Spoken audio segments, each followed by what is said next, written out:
तर नमस्कार मित्रांनो, आज आपण आलेलो भंडारा शहराच्या गांधी चौकामध्ये. इथे फाय परिवाराला आपण भेट दिलेली आहे आणि यांच्याकडे पूर्ण भंडारामध्ये सगळ्यात जुना आणि पारंपरिक नंदी बैल इथे आहे. आपण बघू शकता, हा जवळपास अवघ्या 100 वर्ष जुना नंदी बैल आहे आणि यांच्या काकांच्या आजोबांच्या पिढीपासून हा नंदी बैलला हे सजवत आहेत. मस्त यांना छान यांनी जपून ठेवलेला आहे आणि यांची दरवर्षी ही तानापोळ्याच्या दिवशी, म्हणजे जे बैलपोळा असते त्यांच्या दुसऱ्या दिवशी यांना तानापोळा हा त्योहार मनवला जाते आणि यांना छान सजवलाय त्यांनी.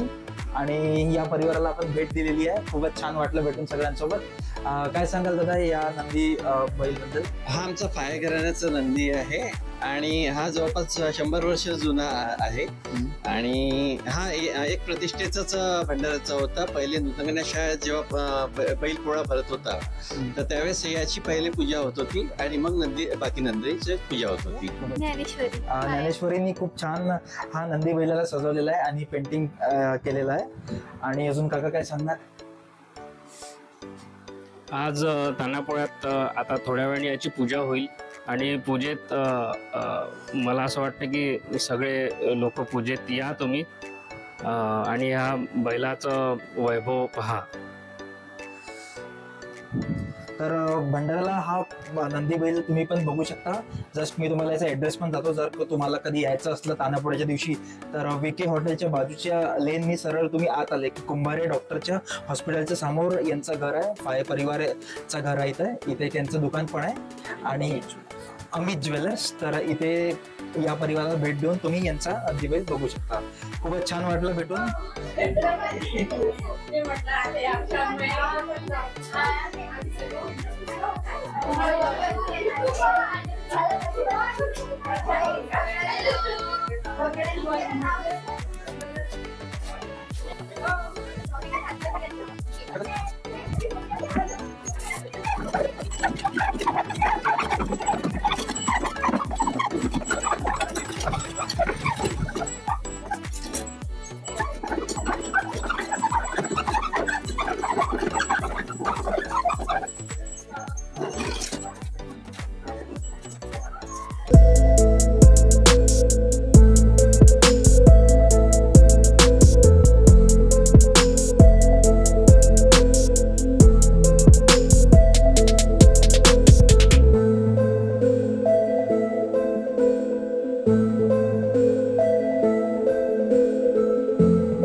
चलो काय हो प्राइस जाओ चला गया.